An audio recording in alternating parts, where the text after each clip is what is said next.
خداوند بی‌نیاز، درود و سلام خدمت یکایک بیننده های عزیز برنامه تر و تازه از تلویزیون سخن به نام برنامه سخنها و خاطرها. شما را خوش آمدید میگیم بعد دوام این برنامه.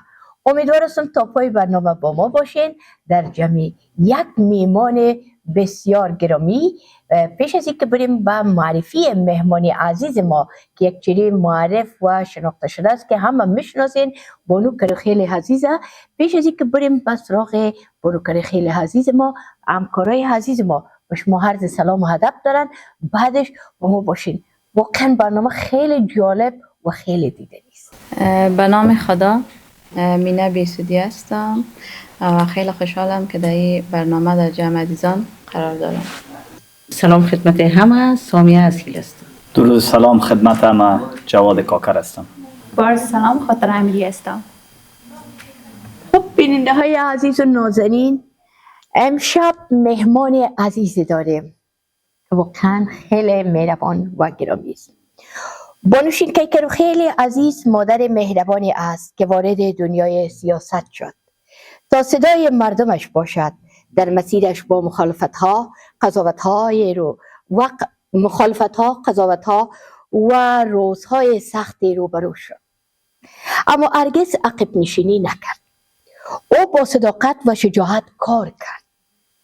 هم خانه‌اش را که وطنش است با عشق اداره کرد، هم از حقوق زن حمایت کرد و هم برای عدالت جنگید.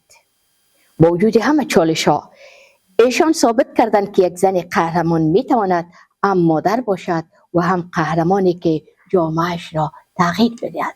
بانو کرخیل عزیز، شما را خوش آمدید میگیم در برنامه سخنها و خاطرها. تشکر.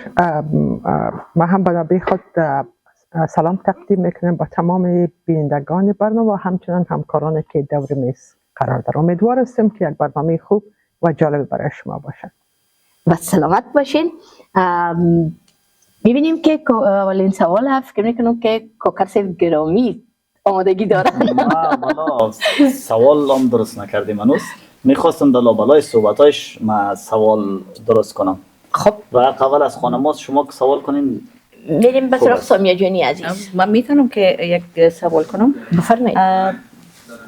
بانو کرخیل گرامی، به نظر شما نقش زنان در تصمیم گیری های بزرگ سیاسی افغانستان تا چی سرحد مؤثر است و برای تقویت این نقش چی راهکارهای عملی را شما پیشنهاد میکنید؟ خب سوال خیلی مهم است و برای اینکه در مجموع جامعه فکر میکنه که سیاست یک جای مردانه و یا کار مردانه است، در حالی که در یک اجتماع مرد و زن هر دوی زندگی میکنه و هر دویش نیازهای دارند و مسائل دارند که اونا باید خودشون مستقیم نمایندگی کنه و درباره از او باید نظری داشته باشند. مثلا ما آن چیزی که خود ما تجربه کردیم و احساس کردیم وقتی که هر دو جنس در یک تصمیم گیری شامل نباشه، بدون شک او یک تصمیم گیری آری از عیب نمی باشد و مشکلات خود را می داشته باشند.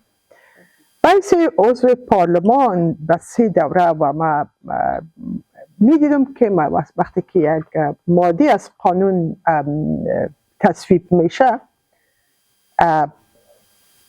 مردا چی نظره دارن و یا خانم ها چی نظره دارن.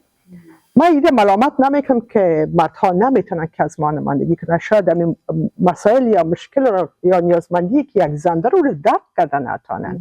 و اون خاطر ما فکر میکنم و اگر ما کاملا دنیای زنانه داشته باشیم، شاید وقت یک جفای در حق مردا شد که ما اونا رو نتونیم که درک کنیم و برای از یک تصمیمی بگیریم.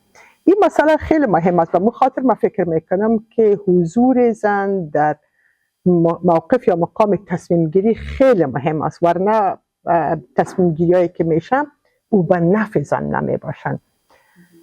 ما همیشه که قانونی که می بود و میدیم که در کجا ما میتونیم که زن در اونجا جای به جای شود. شاید یک مرد گاهی به او فکر نمیکرد.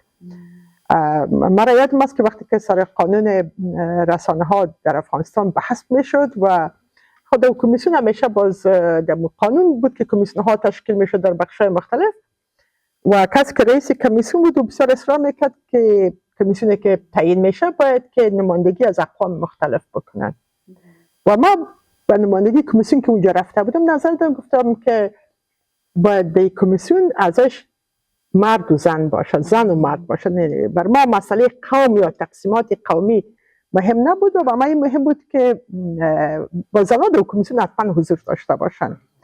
کسی که در اصل از او کمیتان بود و هم یکی از رهبرای حزب خود بود، من میگفت که خانم کرخه برو تو از زنان تیر شما از قوم تیر میشم.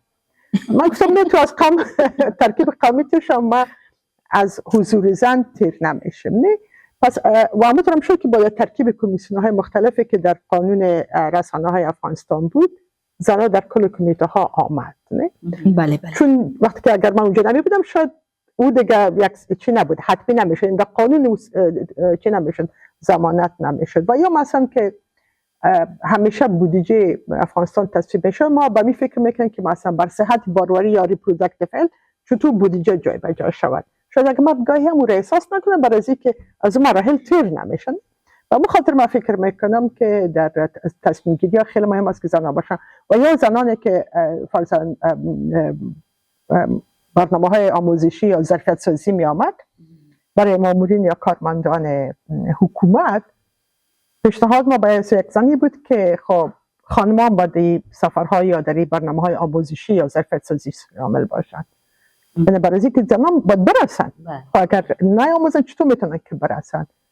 ما اون رو مثلا چطور و یا مثلا حتی در تشکیل ادارات حکومتی ما آمدن یک زن حتمی ساختیم و وقتی شما دیدین که در وقت آخر حتی یک معاون ولی باید حتما باید زن می بود و این تقویم شروع شد. حتی در وزارت خانه هایی که در سکتور امنیتی بود زن به اسم معین آمد. نه؟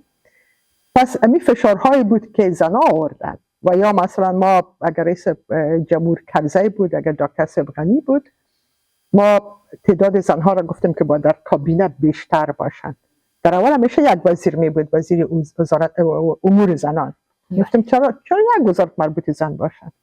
اما بود که در دوران کرزی به 3 وزیر و در دوران رئیس جمهور غنی به 4 وزیر رسید.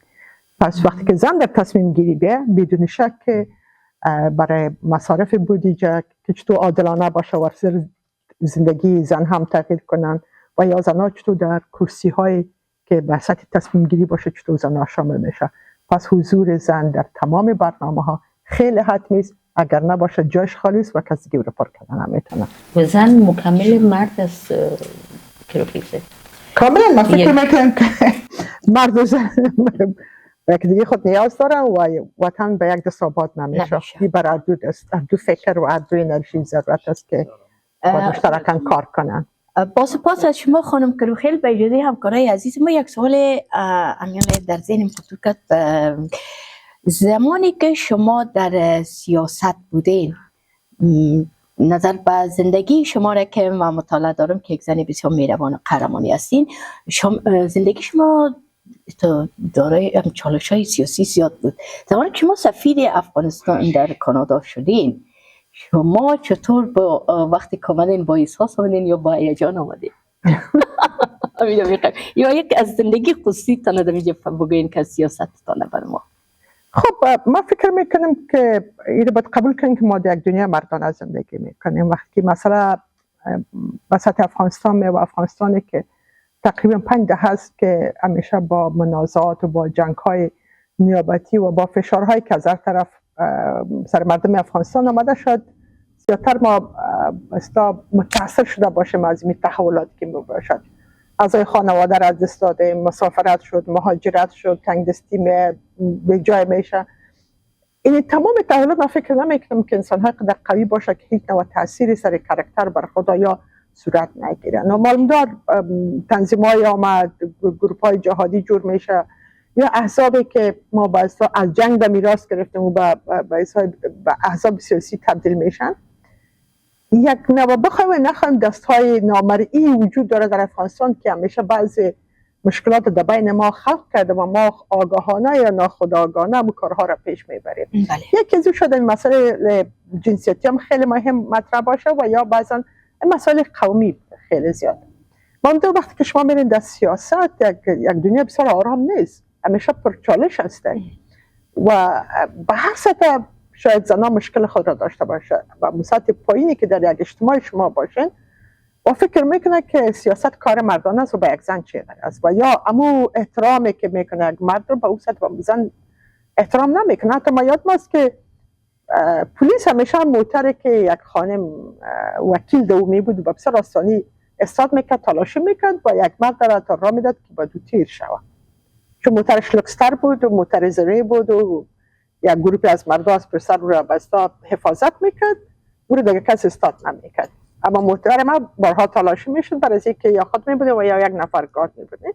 حتی پلیس هم بر خود دوگانه میکرد و یا وقتی که پیش یک بازی رو میرفت فکر میکرد خود زن دیگه چقدر زور خواد داشته. همیشه یا شاید ما زبان افهام و تفهیم با بعضی کسا بسیار ساده نبوده. به هر صورت چالش‌های خود داره و یا همیشه وقتی که زنان عضو هیئت اداری پارلمان نباشه شاید زنان بسیار آسانی نتونه که اجنده های زنانه را در اونجا جای به جای کنن. یعنی همیشه با چالش ها روبروز. من با سفارت یک انتخاب نبود برای از اینکه ما همیشه بسیار مشکلات امنیتی فوق‌العاده داشتیم. بارها ما از افغانستان با هدایت ارگان امنیتی باید بیرون میشدم برای از اینکه باید پس می آمدم. بسیار تهدیدات داشتم. دوره 5 سال ما بلکه 6 سال پوره شده دور دوم چون انتخابات به تعویق افتاد و ما مجبور شدم که برای یک مدت برای ما آمدم باعث سفیر در کانادا. اما آن چیزی که بسیار ساده نبود برای از اینکه در دستگاه دیپلماسی افغانستانی ساده نبود که یک زن بیاد در شمال امریکا مقرر شد. فکر میکنه یه جایگاه بر زنان نیست بلکه یک سفیر مرد باید میامد. دیگه باید حتما مربوط یک از تنظیم‌های جهادی میشد که من مربوط تنظیم‌های جهادی نبودم. من از نتورک‌های سیاسی و چین آمده بودم. پس به خاطر بسیار آسیب پذیر بودم و تیمی هم که بودن شاید بعضی وقت شاید زبان مادری هم برشان زبان مادری من برای از قابل قبول نبود و به خاطر از وزارت گرفته تا کارمندای یا تا محلی هم اکثرشان هم کار نبودن و باید مشکل جور میکرد. این برای ما یک درسی بود که خب ما اینجا آمدیم ما برای که بر حذف و بر تضعیف یک دیگه یکی که ما باعث یک تیمی که آمدیم از مملکت خود به مملکت خود کار کنیم و ویرا میدانستیم که دیگه بر کانادا افغانستان در اولیت چیشان نیستن قرار نداره که باید به اون سطح حمایت کنه یا مورد توجهشان باشن. اما وقتی که مملکتون که دیگه به او از او اهمیت خاص سیاسی و امنیتی برخوردار نباشه که تو یک تیم میتونه که بایستا مورد توجه حکومت میزبان او را قرار بده. او با یک تیم ضرورت داشت و او تیمی که در سفارت موجود نبوده و به خاطر من فکر میکنم یک تجربه بسیار ناکام و بسیار جالب نبود و متاسف هستم که ما نتونستیم که کار کنیم و به خاطر ما بعد از 1.5 سال استعفا دادم و ما حتی دوره کاری خود را پوره نکردم. وقتی که اگه ما مفید واقع نمیشم ما منابع مملکت خود فقط برای آسایش و آرامش خود مصرف نکنم و ما برگشتم و پناهنده ما اینجا نشدم. یعنی کسی که اگر متعود و بر خدمت داشته باشه برش بازی حالت ها برشان قابل قبول نیست و متاسفانه یک تعداد کسایی که در تورنتو بودن بازم بر تخریب ما ایران میمانیم که ما خب نه پلوان شریک کسی هستم نه درزاده کسی نه شریک بزنس کسی چی گپ شده که مرا قبول کردن نمیتونه. این بر من یک سوال بوده. با صورت یک تجربه بود تیر شد. امیدوار هستم که اگر امروز ما سر طالب انتقاد میکنیم که بغیر از طالب کس را مقرر نمیکنه متاسفانه در زمان جمهوریت بعضی وزارت خانه ها بعضی تنظیم‌های جهادی را در انحصار خود گرفته بود. هر کس دیگه که می آمد با او را تخریب میکرد و او را مانع کارش میشد که این به نفع مملکت نیست. امیدوار هستم که یک درسی باشه و در آینده ما از این مخته باشه و در آینده دیگه این کار به صورت نگیره. افغانستان برای ما اولویت باشه و همه بر افغانستان کار کنیم. زیبا. خیلی عالی.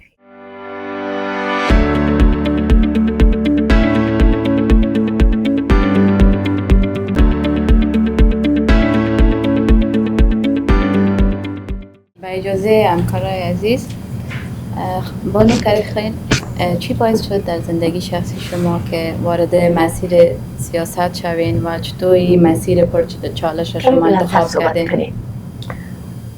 خیلی سوال خوبه. من پیش از که پارلمان بیام کار میکردم و از کار خود خوشم بودم. من رئیس یک مؤسسه بودم که کلانترین مؤسسه توسعه خانم رهبری میشد و بیشتر از 2,500 کارمند داشتم و بیشتر از 12 ولایت کار میکردم.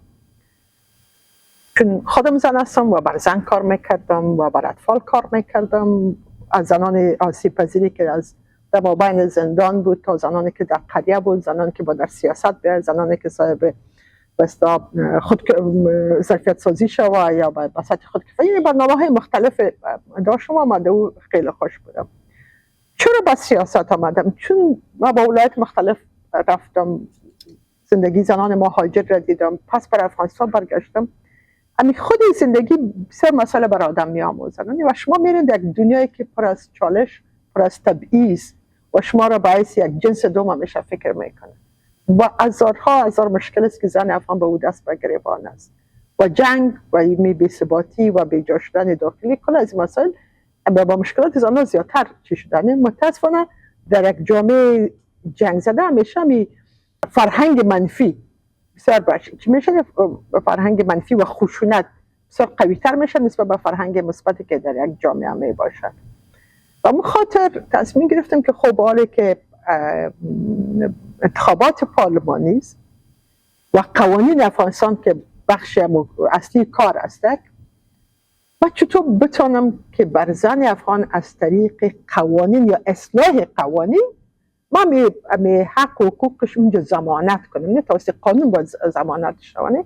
شما که هر چقدر تبلیغات بکنین اگر در قانون جا به جای نشود، شاید هیچ کس خود مجبور یا مکلف احساس یا جابگاه احساس نکنه که باید به او پابند باشه. خواستم که از طریق قوانین چطور برای یک جامعه انسانی تر، برای یک جامعه که دو عدالت باشد، دو برابری باشد، دو پاسخگویی باشند، ما کار کنیم. و خاطر ما انتخاب کردم که بیایم و خوشبختانه ما 3 بار از ولایت کابل کاندید شدم و 3 بارم برنده شدم. چالش های خود را داشت، اما هدف اولی خمالدار برای افغانستان و مملکت ماست که کار میکردم، اما دلیلی که مرا تشویق کرد که من چطور برای زن افغان میکنم که کار بکنم از طریق قانون، چطور از طریق پارلمان میتونم که تلاش کنیم برای رساندن زنان به کرسی های بلند، چطور از طریق چوکی پارلمان ما بتونیم که بودجه افغانستان عادلانه و منصفانه، اما که میگه جندر رسپانس بجت باشه، چطور ما بتونیم که از طریق ما برای ازی کار کنم تا واقعا نفعش بر مرد و زن افغان باید برسه. این دلیل بود که ما به سیاست روی آوردم.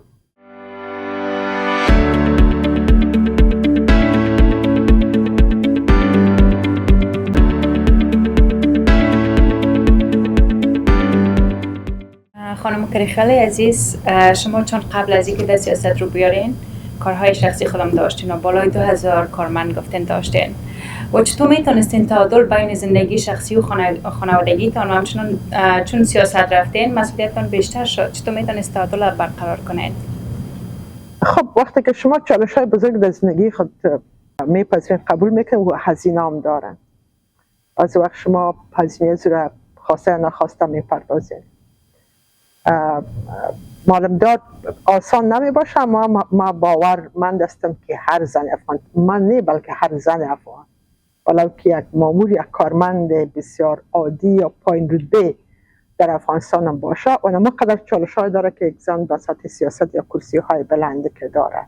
اون زن هم دفتر خود داره میکنه، کار میکنه، معلم است، مامور است، هر کسی که است، با همون قدر به خانواده خود میرسه، همون رقم به فامیل خود میرسه. و زنها ما فکر مطمئن هستم که از این ظرفیت برخوردار است که در عین وقت چندین کار را میتونه که مدیریت بکنند.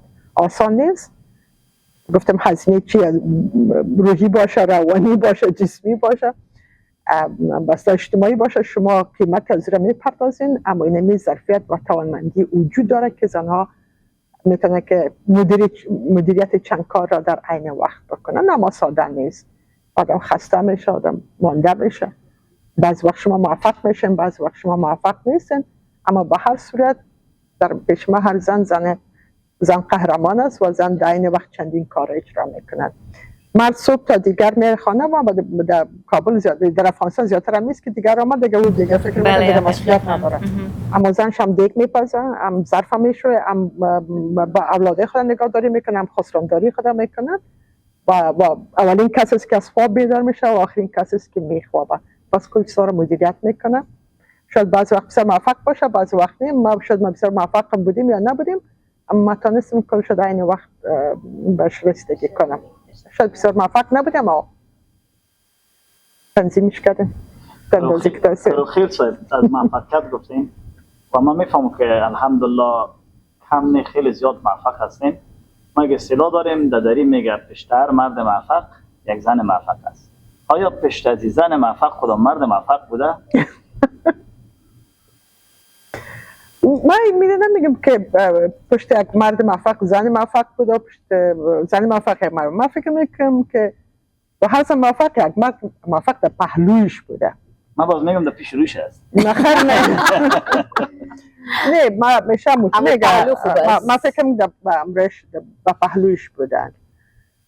ما متاسفانه که مرد موفق در پالی خود نداشتیم و شاید بعضی وقت بر ما چالش هم ایجاد کرده باشن، اما با همکارای خوب داشتیم، ما دوستان خوب داشتیم، ما فامیلی خوب داشتیم که بر ما همیشه کمک کردن و خانه مردای آباد که در پهلوی زنهای خود استاد میشن و برش کمکش میکنن که تا اونا موفق شون. دوستان عزیز، امیدوارم که تا ایدان برنامه مورد پسند و علاقتان قرار گرفته باشه و سخنهایی که بانو کرخیل گرامی در این برنامه بیان کردن فکر میکنم که تا به حال در هیچ مصاحبهشان نشنیده باشین. بازم در دوام برنامه با ما باشین با خانم کرخیل عزیز. خانم کرخیل عزیز میشه یکی از خاطرات بسیار شیرین تانک در دوره سیاست با او روبرو شده باشین بر ما بیان کنید. من چون شیرین هست یعنی بسیار شد خاطرات.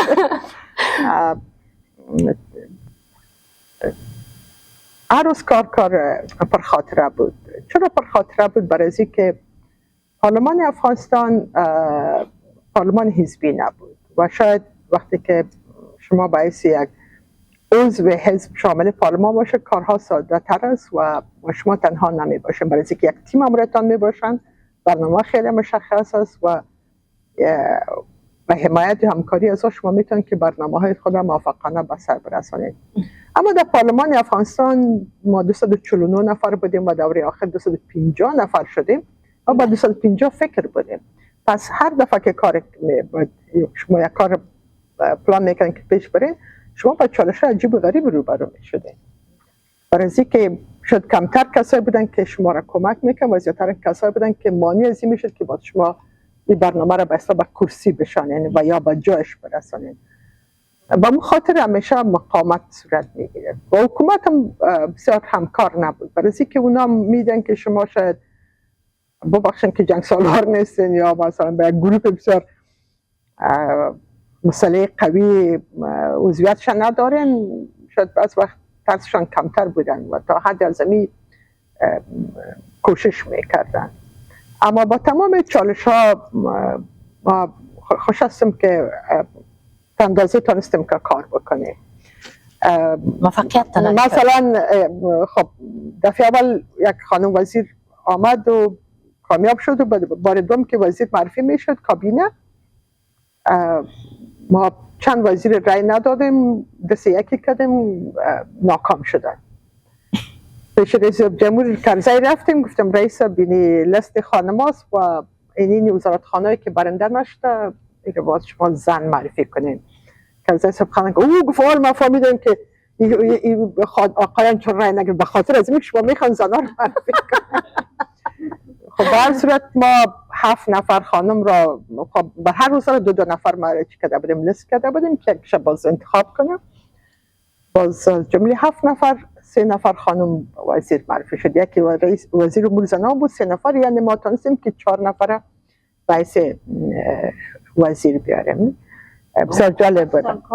مقامات ما کار کرد و یا مثلا با برنامه داشت حکومت به نام همبستگی ملی که چطور پول بر قریه ها یا قریه قصبات داده شود که برنامه های انکشافی را خود مردم انتخاب کنه که ضرورتشان هستن. باز کل اصرار ما می بود که رئیس پول درست مصرف نمیشه و زنا بخش از تصمیم گیری نیست. می گفت که خب ما رفتیم مجلس گرفتیم از طریق کاکس زنای پارلمان. ما خیستم گفت که چرا اعتراض داری به می بودجه که من گفتم می جندر ریسپانس بجت باید تنظیم شود. گفت خانم کرو خیل گفت اینه سرک ساخته میشه خانم هم از راه میره آقایان از راه میره. گفتم رئیس به تو نیست. گفت چی رقم است؟ زن حق نداره. گفتم نه چقدر زن حق داره که از خانه بیرون شون نه که از سرک استفاده شون. گفتم وقتی که ما در تصمیم گیری نباشیم فرضاً یک ولسوالی سرک ساخته میشه، اگر بر آقایان نوبت داده شود که شما سرک انتخاب کنیم اونا سرک رو انتخاب میکنه که از ولسوالی به دفتر والی بره، چون این آقا میشه در ولایت کار داره میخواه که از این سرک استفاده کنه سهولت برش باشه. خب اگر این از خانما پرسان کنیم مطمئنا زنا سرک رو انتخاب میکنه که اونا رو به اصطلاح به شفاخانه نسای ولادی ببره، برای از اینکه زنا مثلا برای خودشان سهولت باشن برای خانواده هایشان. خنده گفت شما زنا چی فکرایی که سرک شما نگرده؟ گفت حالا من فهمیدم که شما چی میخواین. یعنی این مسائل بوده که ما با چه چیزای ما میرفتیم با استدلال میکردیم و رئیس جمهوری مملکت به این قانون ساختیم که تا ما بتونیم از طریق وزارتخانه مختلف ما بتونیم که بر زن کار کنیم. و یا برای قانون احوال شخصی اهل تشیع که بار اول در تاریخ افغانستان به اساس فقه جعفری قانون ساخته شد و متاسفانه بخشی که مربوط زنها بود بسیار چی نبود، به نفع زنها ساخته نشده بود.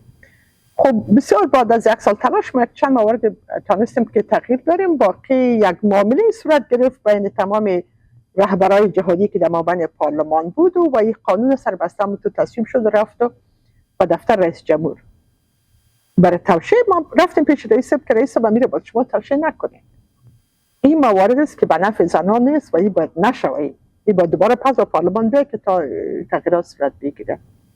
رئیس جمهور زیر فشار بود و را توشیح کرد و خلاص.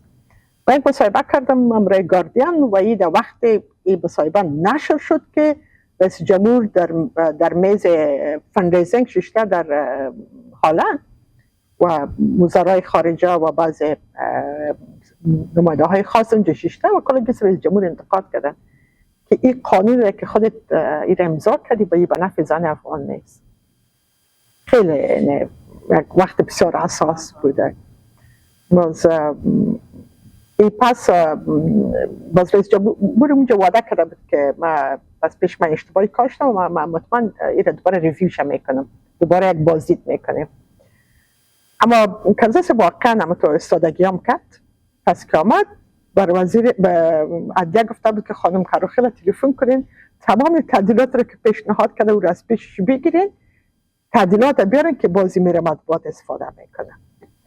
باز 52 موارد داره به نفع زنان در قانون تغییر یافته. یعنی خاطرات بسیار خوب گشت شده و قانون بسیار بد رقم تهدید شده، تهدید به مرگ شده، کل از این مسائل شده، بسیار آسان نبود.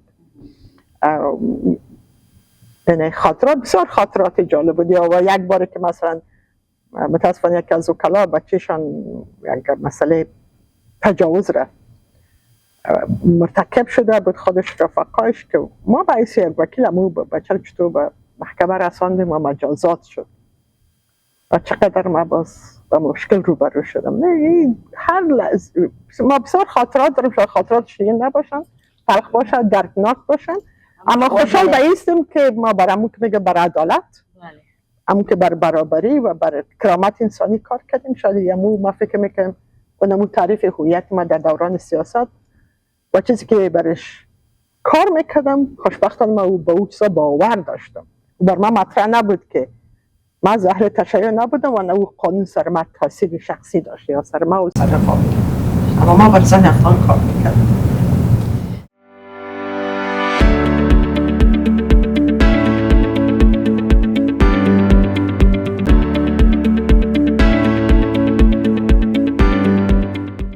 امروز اگر از سیاست درستین و در کانادا زندگی میکنین شما راه را بر دیگران باز کردین که امروز ما در قدم هایتان قدم بگذاریم. من به این خوش هستم که وقتی که من در کرسی بودم از کرسی من برای زن کار کردم.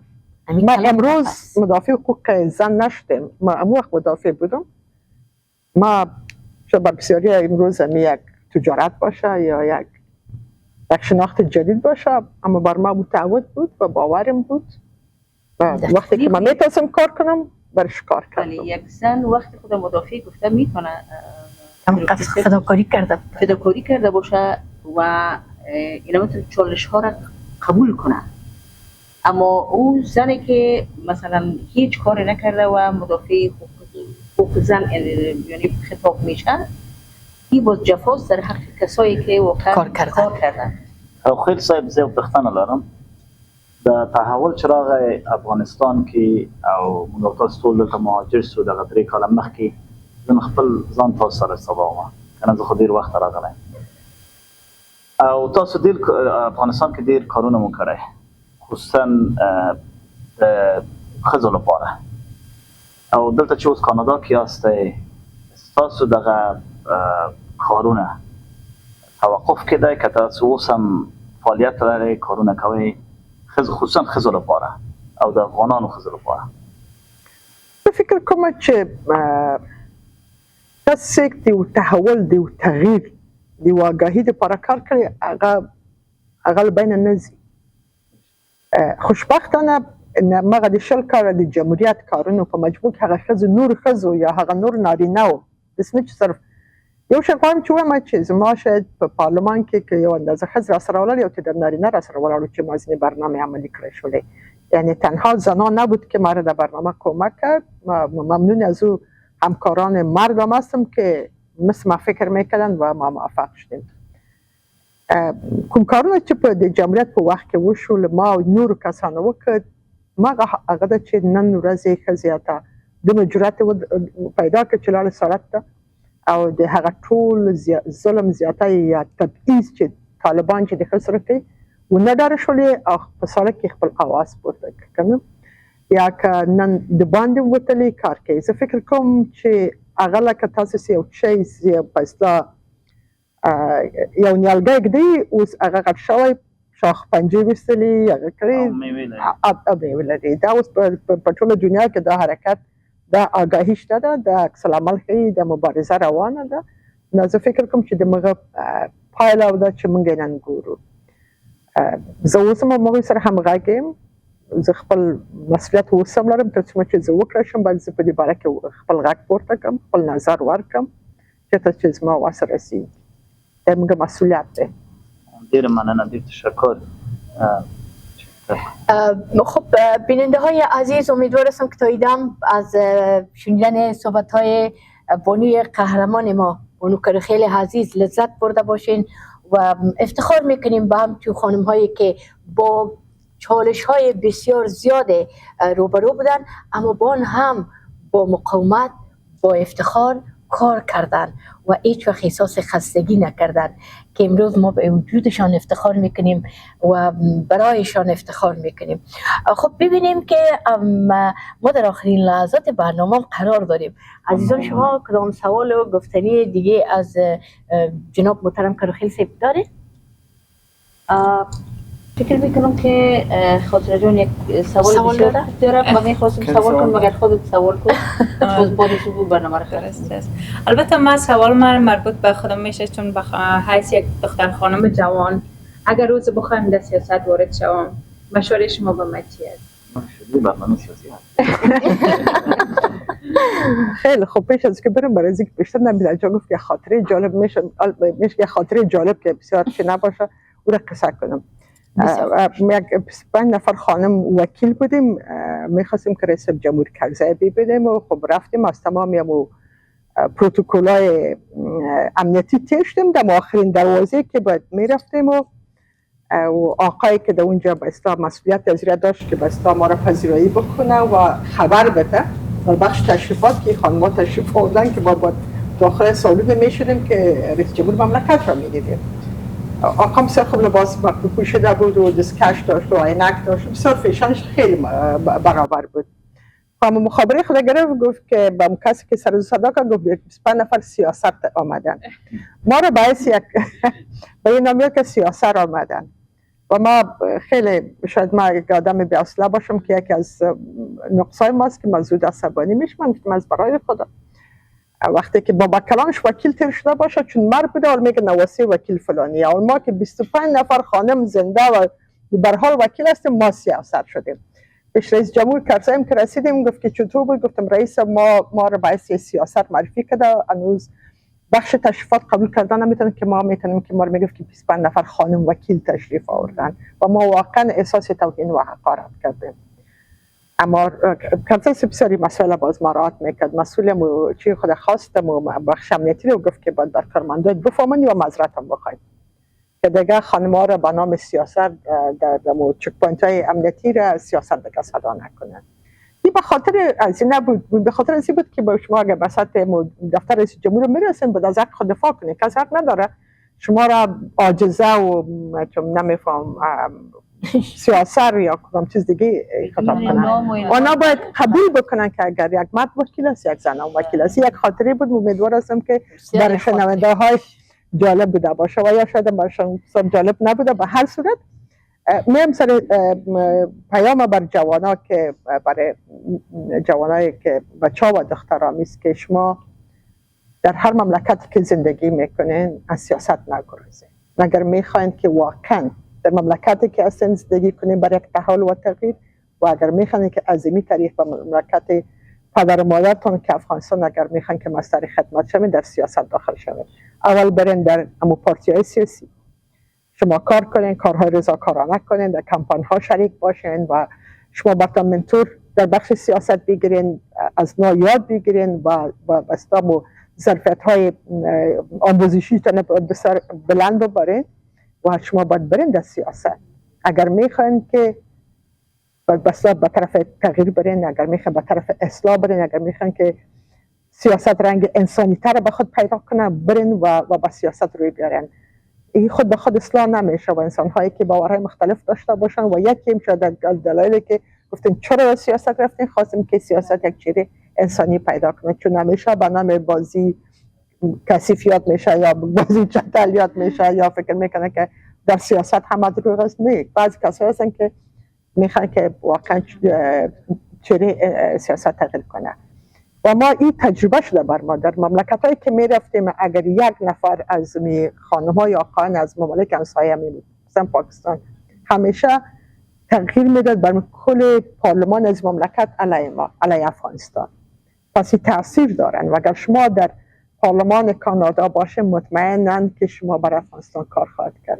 توجه کانادا چطور طرف افغانستان معطوف شود، اگر کمک های بشر دوستانه باشد، اگر اسکالرشپ باشن، اگر سرمایه گذاری در افغانستان باشن، اگر روابط حسنه خوبتر باشن، این توسط افغان های کانادای افغانی الاصل میتونه که خوبتر و بهتر برای افغانستان کار کنه و حتما شما باید که طرف سیاست خصوصا دختران. شما کدام سوال دارین یا نه دیگه جواب سوالای خود گرفتیم ما. بازم سوالا خود بسیار زیاد است. من اینکم که مدیر جان یک پیام دارم نمود شما است. بله. ما میخوایم برای کسایی که بیننده از این برنامه و تلویزیون سخن است، یعنی برنامه سخن ها و خاطره ها، اینا باید بگم که بیاین قدر همچو خانمایی که مثل خانم کروخیل، ما در افغانستان یک خانم کروخیل نداریم، صدها و هزارهای ازو است، کسیش باش آشنایی داریم با کسیش نداریم. شاعر میگه زنده را تا زنده است یادش کنید و نه بر خاک مزارش عطر پاشیدن چی سود. بیاین بزرگای خود قدرش کنیم، از کارنامه هایشان تقدیر کنیم و اما راهی را که اینا رفتن ما او را تعقیب کنیم تا بتانیم ما هم آینده خوب داشته باشیم انشالله. خب خانم کروخیل عزیز، با سپاس بکران از اینکه وقت گران بایتان با بیننده های عزیز برنامه زیبا و دلچسب سخنها و خاطره ها سپردین. یک ککشان سپاس. برای شما عمر دراز، سربلندی، موفقیت و واقعا راهتان همیشه همه تا پربار میخواهیم. اگر کدام پیامی در اخیر داشته باشین مایک در خدمت شما. بسیار تشکر از تلویزیون سخن و همچنان از تمام بزرگوارایی که امروز زحمت کشیدن تشریف آوردن و مرا همراهی کردن در این برنامه. تشکر از که مرا قهرمان گفتیم. من یک انسان بسیار عادی و بسیار کارهای عادی را اجرا کردم و اون مسئولیت ما بود که باید من میکردم کار میکردم. هنوز ما فکر میکنم کمتر کار کردیم. وطن بالای همه ما حق داره و ما شاید به اون اندازه که باید حقش را ادا میکردیم نتونستیم. شاید خودم کم کار نبودیم اما شاید فضای قسمی بودن که ما نتونیم که بیشتر کار کنیم. پیام همی است که برای جوانا خصوصا حتی با کلان ها که لطفاً چون برای بیننده های اصلی برای تلویزیون سخن افغان هایی که در کانادا هستن که شما در پارتی های سیاسی خود شامل بسازین، در انتخابات اشتراک کنین یا کاندید مورد نظر خود را حمایت کنین تا بتونه اجنده های یا برنامه های اهدافی که دارین از طریق کاندید مطرحتان اون رو به حساب کرسی بشنه و خصوصا توجه رو برای افغانستان. به امید از اینکه افغان ها بین خود متحد شوند، به امید از اینکه ما برای یک افغانستان بیاندیشیم و به امید از اینکه مرد و زن افغانستان بالاتر از اینکه از کدام قوم و سمت و زبان و دیدگاه سیاسی استیم برای وطن خود مشترکاً کار کنیم تا باعث یک تغییر و تحول در داخل افغانستان شود و زندگی مردم در افغانستان تغییر کند. به امید افغانستان شگوفان، افغانستان باثبات و افغانستان مترقی که مرد و زن بتونه از زندگی انسانی برخوردار باشند و دیگر در دنیای پر از تبعیض و جنگ و محرومیت زندگی نکنه. تشکر از همه شما. زیر من خیلی بیننده های عزیز، تا برنامه بعد که باز هم با یک میمانی عزیز دیگر در خدمت شما عزیزان قرار داریم، هر یک شما را با حافظ حقیقی میسپاریم. شاد و موفق و سربلند باشید.